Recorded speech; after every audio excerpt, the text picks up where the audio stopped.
Glad you could join us for our news bulletin with me, Tandy Mara. Let's have a look at our top stories.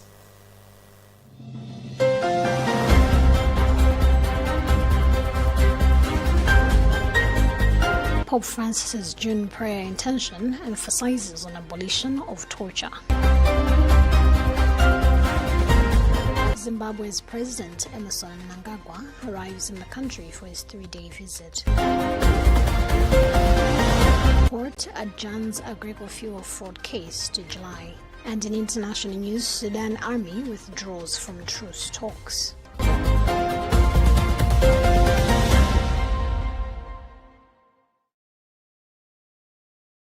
do have the details to these stories and more. Just stay with us.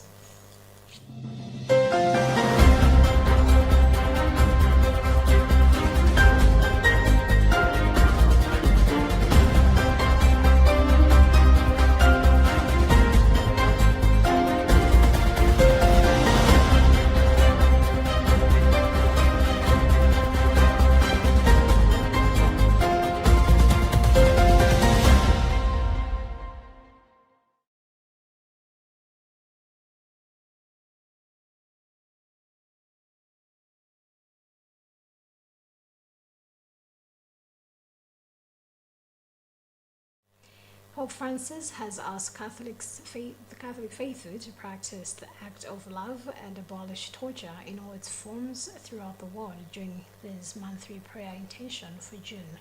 He made this appeal to eradicate the phenomenon in his video message entrusted to the entire Catholic Church through the Pope's worldwide prayer network. The Holy Father decried torture as a scourge that is not just a thing of the past, but is still present today. We have more details in this Vatican News report read by Herbert Katanda. Pope's June prayer intention for the abolition of torture, our Lord's torture, is pointing out that our Lord Jesus Christ endured torture.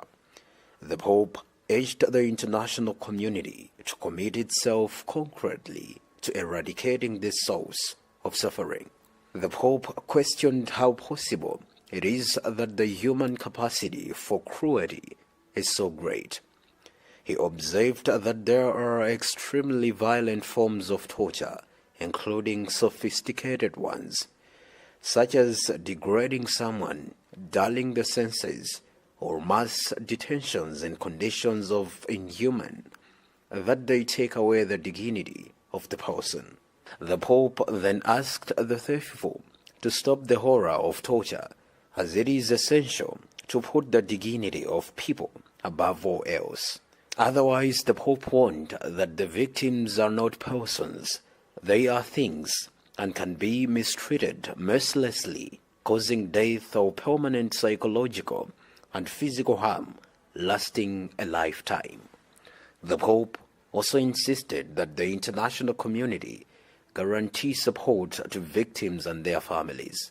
The 26th of June is the United Nations International Day in support of victims of torture, for it was on this date in 1987 that the UN Convention Against Torture and Other Cruel, Inhuman, or Degrading Treatment or Punishment went into effect. The convention was ratified by 162 countries after its adoption in 1984.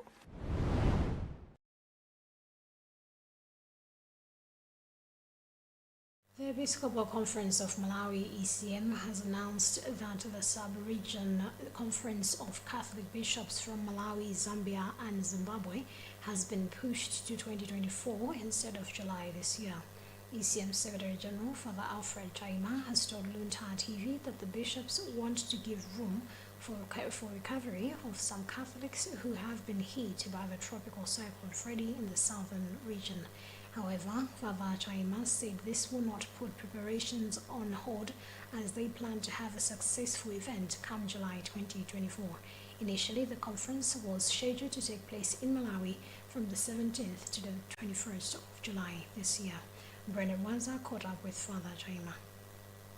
What has made them move this event or this conference is mostly because of what happened here in Malawi, that we had the cyclone that devastated part of the southern Malawi, and therefore we know that part of our population, including Catholics, are just recovering from this. They have not fully recovered from this devastating event that some people were displaced and they still need help. And as church leaders, they have felt it wise that it is important to still look at this assistance that these people need.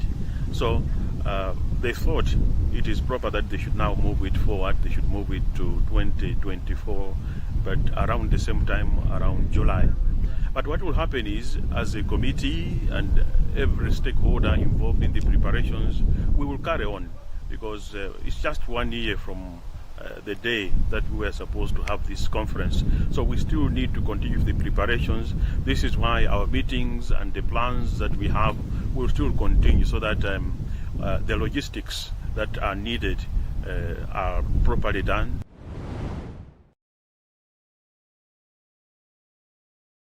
President of Zimbabwe, Emmerson Mnangagwa, is in the country for a 3-day visit at the invitation of President Lazarus Chakwera. According to a statement released by the Ministry of Foreign Affairs, President Mnangagwa will, among other things, have bilateral talks on the relationship between the two countries and how they can continue building it. Whilst in the country, the Zimbabwe president will also, together with President Chakwera, visit the tobacco auction floors and some of the people in areas that were affected by Cyclone Freddy. Jacqueline Saidi has more details.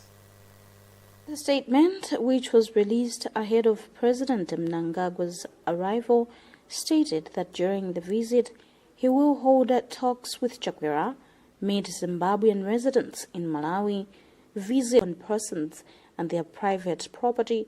The cyclone also damaged public infrastructure such as schools, health facilities, and district and main roads in all affected districts. The Ministry of Foreign Affairs has since indicated that the state visit will strengthen the already strong Malawi-Zimbabwe bilateral relations that are based on mutual interest to uplift the standards of living of the people of the two countries, historical ties, and shared interests in international socio-economic and geopolitical developments across the globe. President Emmerson Mnangagwa will on Friday, the 2nd of June, following all the lined-up activities, leave the country through the Jeleka Airport in Luntha. For Luntha Television News, this is Jacqueline Saidi.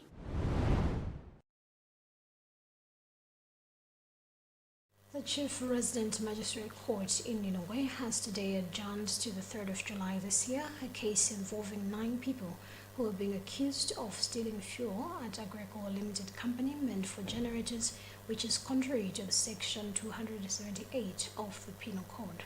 The charge sheet that we have seen indicates that the 9 accused persons stole 2 million liters of diesel fuel worth 2 billion and 500 million Malawi kwacha between January and June 2018, which was the property of the Electricity Supply Corporation of Malawi, ESCOM. They are also being accused of money laundering, which is contrary to Section 42, subsection 1 of the Financial Crimes Act. According to Dziko Ndiantu Malunda, who is the Senior Assistant State Advocate, the adjournment has come about due to the absence of some key figures in the case who were attended to other issues by the time of the sitting. Malunda said this has greatly affected their planning as they want the case to be expedited. He spoke to our reporter, Bernard Wanza. The case concerning the fraud at Greg was supposed to kick off today, but we've had 2 issues.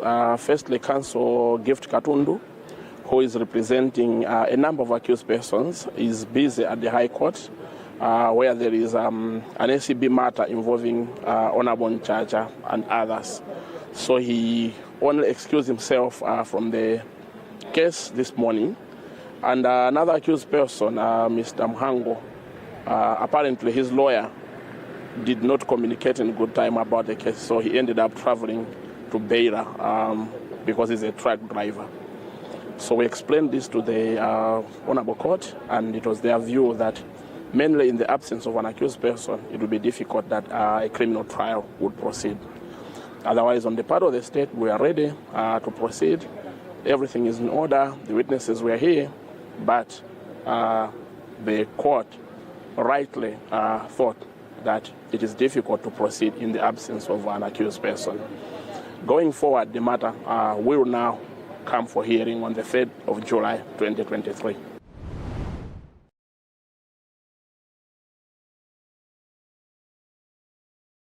You're still watching news coming to you live from Bishop Navy Media Center. Let's have a look at the headlines before we proceed with the news.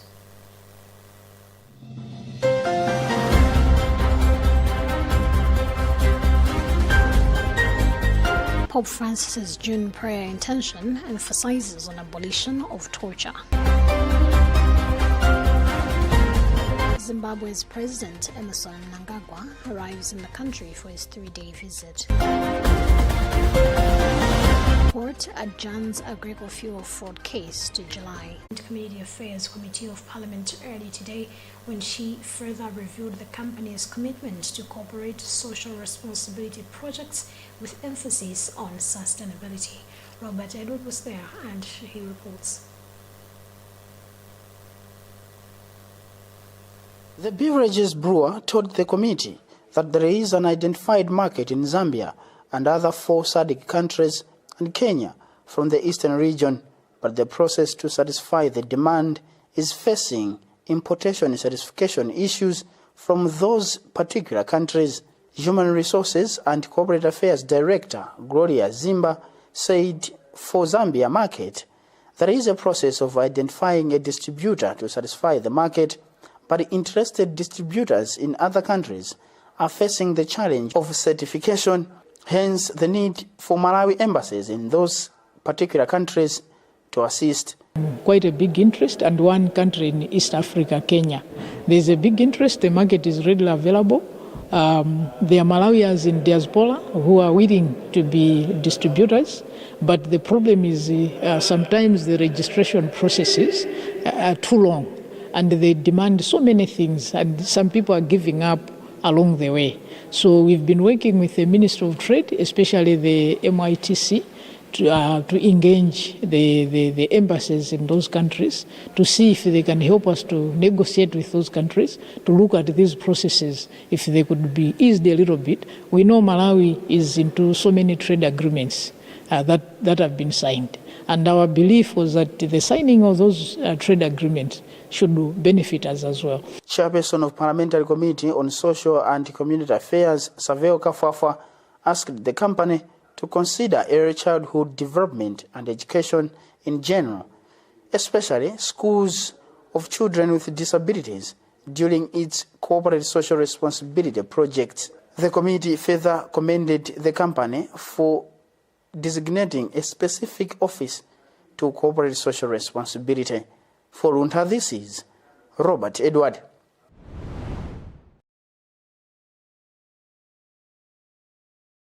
Malawi and Zimbabwe have agreed to continue working together towards ensuring that their bilateral relationship lasts to propel the 2 countries' economies forward. Speaking on Tuesday at the end of a 3-day joint Permanent Commission of Cooperation JPCC meeting, Minister of Foreign Affairs Nancy Tembo MP, whilst expressing satisfaction with the 11th session, urged those who were in attendance to use the JPCC framework and ensure that the MOUs which will be signed by the 2 countries' heads of state would not just only end up on the shelf. Her counterpart, Dr. Joram Gumbo, who's the acting Minister of Foreign Affairs and International Trade in Zimbabwe, has emphasized on the need to abide by time frames, have regular meetings, and midterm review to track progress. We have more details in this report read by Jacqueline Saidi. The 11th session of the Joint Permanent Commission of Cooperation between Malawi and Zimbabwe concluded negotiations on Memoranda of Understanding on cooperation in areas of local government, police matters, gender, forestry management, immigration, energy and information and broadcasting. Negotiations were also concluded on instruments of bilateral cooperation between the 2 state public broadcasters in news agencies, namely Malawi Broadcasting Corporation and Zimbabwe Broadcasting Corporation, Malawi News Agency, and Zimbabwe Inter-Africa News Agency. In her remarks, Minister of Foreign Affairs Luntha Tv commended the seriousness and dedication demonstrated by officials in finalizing various memorandum of understandings, expressing hope that the two countries will make necessary frameworks and action plans to implement what has been agreed upon during this meeting.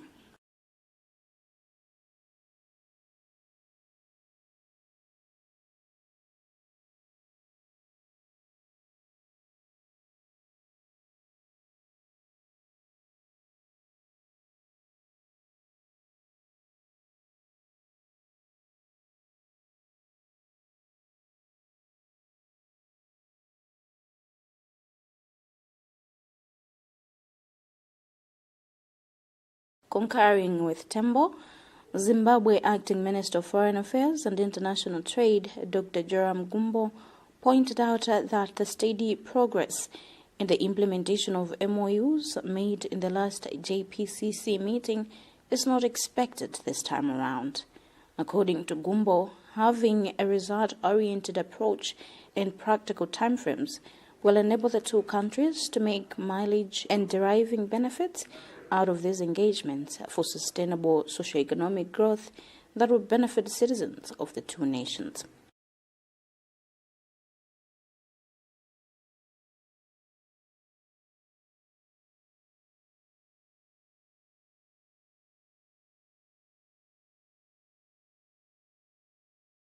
Citizens of the two nations might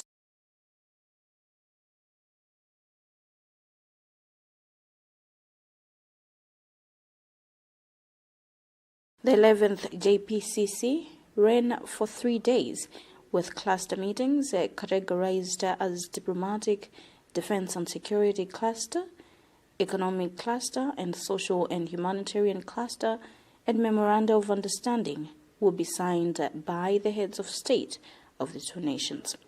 The minutes from the ministerial meeting will form part of bilateral discussions between President Dr. Lazarus Chakwera and his Zimbabwean counterpart, President Emmerson Mnangagwa, during the 3-day state visit of the Zimbabwe leader from May 31st to June 2nd, where a memoranda of understanding will be signed.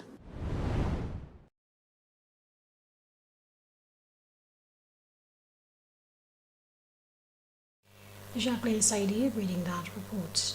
Member of Parliament for Balaka North, Tony Ngalande, has officially launched road rehabilitation works which will enable people from his constituency to move their commodities to better markets. He said through the Constituency Development Fund, he is to rehabilitate roads that are impassable during the rainy season. During the launch at Kandengwe Village Ground, Ngalande also gave Balaka town vendors 8 million Malawi kwacha check to boost their businesses. Andrew Nandolo compiled this report read in our studios by Jean Ngalande Bernard. Speaking to the people on Sunday during the launch, Ngalande assured Balaka North constituency of good roads, saying this will enable people to move their commodities for better markets in town. He said Cyclone Freddy has worsened the road infrastructure, but said this will be a talk of the past. The MP also donated blankets to 100 elderly people, a thing he does annually. And we are starting today where we are going to do grading in all the roads of this constituency, and also we are going to gravel the roads, because most of the times you might have noted that the roads after whenever it's the rainy season, you will notice that the roads are impassable. We have also donated blankets to the elderly. I always do this. It's my hobby and my passion that I do this every year. I give blankets to the elderly, I give blankets to the disabled, I give blankets to the needy. We have given even the vendors, they are already in business and they are people that are passionate about business, but the problem is they never had capital to run their businesses.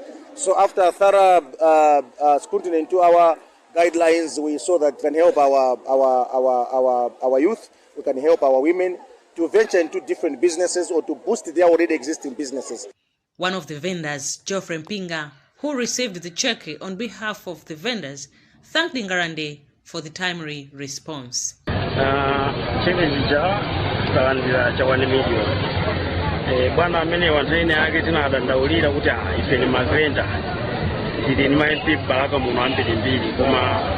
Thanks to the MP for giving us this amount of money. We hope to boost our businesses. Let me take this opportunity to ask other well-wishers to assist us with loans so that we can do better.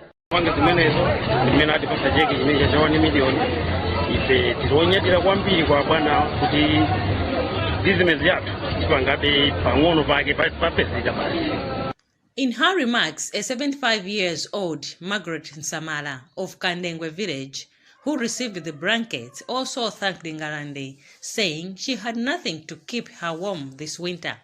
She said she has no one to support her, but the donation is timely. I'm very thankful to Tony Ngalande for the timely donation of the blanket. I have nobody to support me. This blanket will keep me warm during this winter. Roads in Balaka North Coast.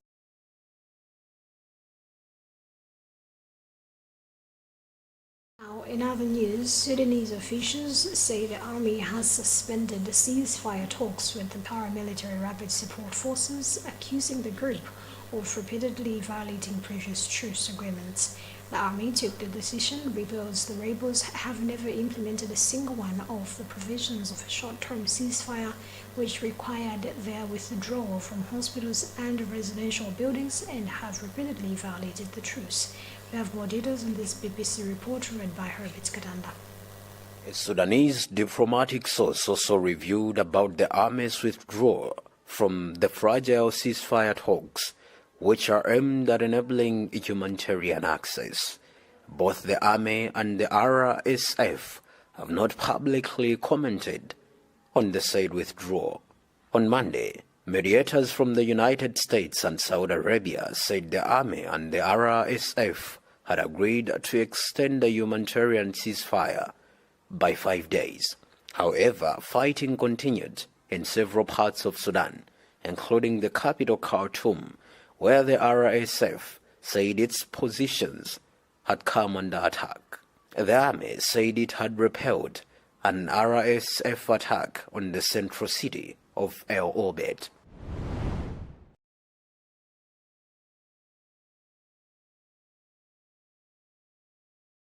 That BBC report read by Herbert Kadanda also brings us to the end of what we had for you in this edition of our news bulletin. But before we leave, a reminder of our top stories.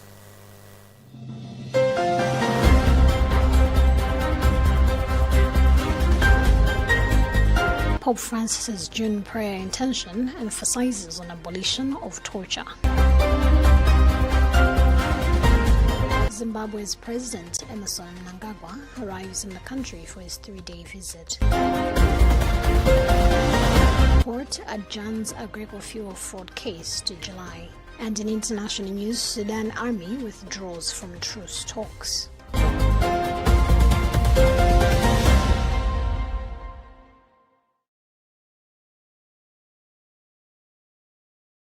Every Tandy Wemzamara, thank you so much for keeping me company and to continue following the rest of our programs right here on Luntha TV. Goodbye for now and stay safe.